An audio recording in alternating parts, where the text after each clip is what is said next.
el verdadero padre de la patria?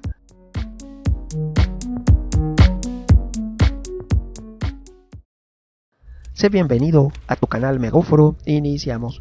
Has de saber que todos, una gran parte de los mexicanos, nos hacemos la pregunta el por qué se le niega su sitio como el único padre de la patria a Agustín de Iturbide.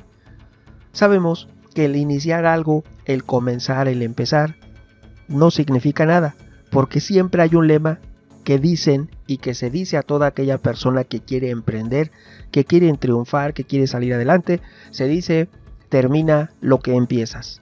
El que no terminó lo que empezó fue Hidalgo. Ahora bien, ¿por qué se le va a considerar el padre de la patria a alguien que no inició y no terminó un movimiento como el de independencia de México? Recordemos que todo inició con la rebelión de los machetes en 1799. Ahí inicia el movimiento de independencia, no precisamente con la campana de Dolores y la arenga que hizo al pueblo en aquel día de 16 de septiembre Miguel Hidalgo y Costilla. Ahí no inició desde la rebelión de los machetes. Y también había habido un intento por personal, por otro tipo de individuos que lo intentaron también. No fue precisamente ese día cuando se inicia y no culmina, no termina cuando es apresado y pues es fallecido. Ahora bien, ¿quién y en base a quién y por qué se consuma la independencia? La independencia se consuma única y exclusivamente por los hechos y las acciones de Agustín de Iturbide. Si no hubiera sido por él, no se hubiera conseguido la independencia. Fue un ávido negociador que negoció con todas las fuerzas en ese momento que mandaban en México, con el líder rebelde Vicente Guerrero, también con el que iba a ser el nuevo virrey O'Donoghue. Pero cabe aclarar que O'Donoghue en realidad no tenía poder, se había desconocido su poder. Solamente había y existía fuerzas realistas en 4 ciudades, entre ellas la Ciudad de México y el puerto de Veracruz. Cuando O'Donoghue llega al puerto de Veracruz se entera de eso y sabe que no va a poder ejercer como virrey. Sin embargo, logra una alianza Iturbide con O'Donoghue y de esta manera se consagra el movimiento de independencia. ¿Gracias a quién?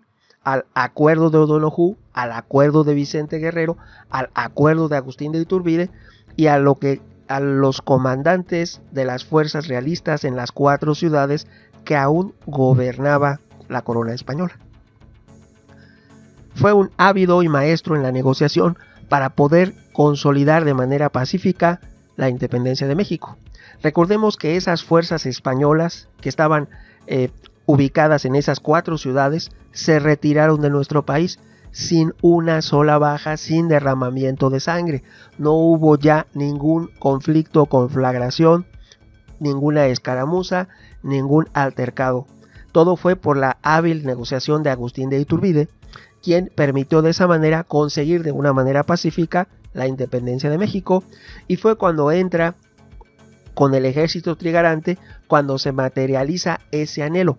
Cabe aclarar que fue al día siguiente cuando se firma el acta de independencia, la única, no hay 2 actas, no es el acta de los republicanos 2 años después y el acta de Iturbide, no. La independencia de la corona española, del imperio español, la consigue Agustín de Iturbide en ese momento. No podemos cambiar los hechos históricos porque nos agrade o nos desagrade a alguien. Lo cierto, en pocas palabras, es que Agustín de Iturbide debe ser considerado padre de la patria de acuerdo a lo que han dicho diversos especialistas, y él, como padre de la patria, será considerado junto a otros personajes porque fue en los hechos quien materializó ese anhelo del pueblo de México. Por esta razón, el gobierno de México celebra los 200 años de la consumación de la independencia, ojo, solo sí y cuando el ejército trigarante, y solo sí al mando de Iturbide, hizo su entrada triunfal para sellar la victoria contra los españoles. Lo mejor que lo hizo 11 años después del inicio de la guerra. Pero sin embargo, hubiera más batallas, derramamiento de sangre y muertos de no haber sido por su hábil negociación. Lo consigue de manera pacífica, ya no hay, como les he comentado, ninguna escaramuza, altercado o mal entendido. Se pacifica completamente México. Recordemos que cuando lo hace, Agustín de Iturbide se proclamó posteriormente emperador, pero no lo hizo sin cuidar las apariencias. Él, cuando firma el pacto con O'Donoghue, dice que ofrece el trono de México independiente a alguien, a algún miembro de la corte española. Y en caso de que la corte española rechace el ofrecimiento de Agustín de Iturbide, ojo, en caso de que no acepten venir a gobernar México, pero ya como un imperio mexicano, en caso de que no acepten, pueda ser quien el Congreso nombre. México tenía un Congreso. El Congreso mexicano iba a nombrar a un mexicano como emperador. Podía ser cualquier mexicano, de acuerdo a los acuerdos que firmó Agustín de Iturbide con O'Donoghue y con las fuerzas españolas que se retiraban de las 4 ciudades que aún gobernaban. Ante esto, utilizando todas sus estrategias políticas, ese Congreso nombra a Agustín de Iturbide, lo propone y lo nombra como el emperador de México. Así que él cuidó las apariencias, no se autonombró, utilizó acuerdos políticos para que otros lo propusieran y lo nombraran. De esta manera salvó las apariencias. Sin embargo, personas que primeramente estuvieron con él, fueron sus aliados, después lo traicionaron. Entre ellos no podemos olvidar a Santa Anna, que fue uno de los principales instigadores. Incluso cuando ya Agustín de Iturbide da por concluido el Imperio Mexicano y sale de México, se le pone la pena que si regresaba al territorio mexicano tenía que ser fusilado.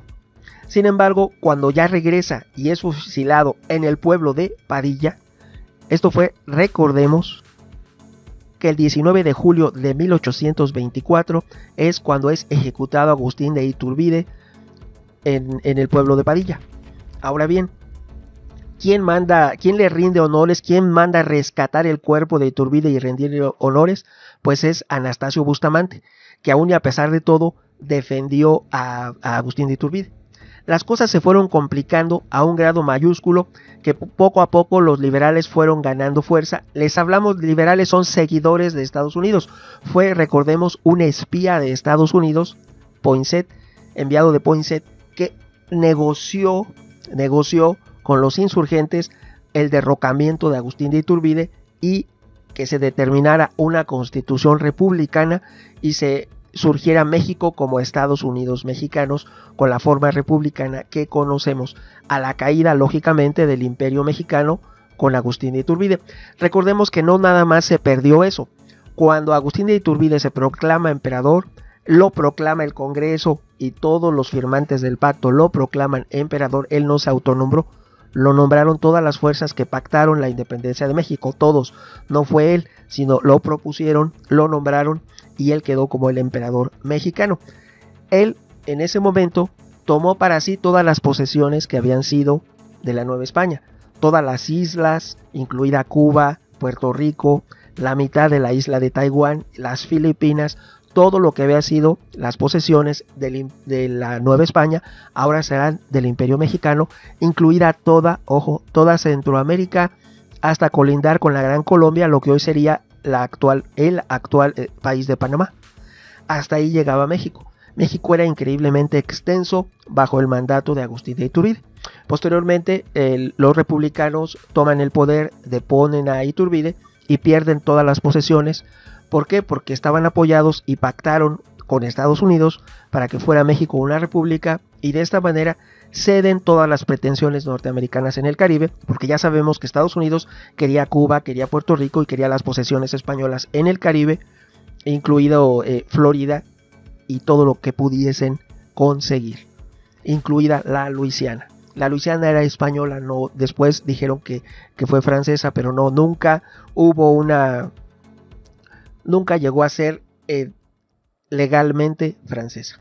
En realidad siempre fue española. Ahora bien, recordemos y observemos que todas esas fuerzas se dividieron por mano y obra de Santa Anna. Santa Anna dividió entre centralistas, federalistas, liberales y conservadores. Lo hizo de esa manera Santa Anna. Ahora, si Santa Anna se consideraba conservador, era un conservador traidor, porque siempre apoyó a los liberales de Estados Unidos, le regaló la mitad del territorio, apoyó la independencia de Texas, apoyó muchos movimientos separatistas que se proclamaron como repúblicas independientes en la geografía mexicana, incluida la península de Yucatán, que se proclamó la República de Yucatán, la República de Tabasco, la República de Zacatecas, la República del Río Grande, etcétera, etcétera, etcétera.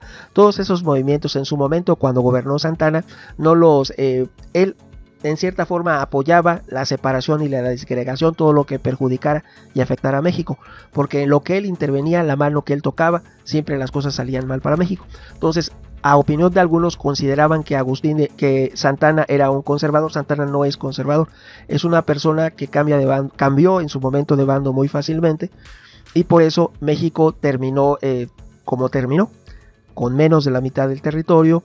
Terminó el imperio, surgió la república. No estoy diciendo que sea mal que nuestra forma de gobierno sea republicana, sino que era innecesario crear una distensión interna a través de centralistas y federalistas, que no debía de haber división interna ni provocar una guerra civil interna en México durante tantos años. Lo que México necesitaba era fortalecerse como nación, impulsar la industria, el comercio, el desarrollo, elevar el nivel de vida de los mexicanos, establecer en la práctica y en los hechos una igualdad de los ciudadanos ante la ley. Había mucho que avanzar y sin embargo se fue por las ramas y estableció divisiones entre los mexicanos.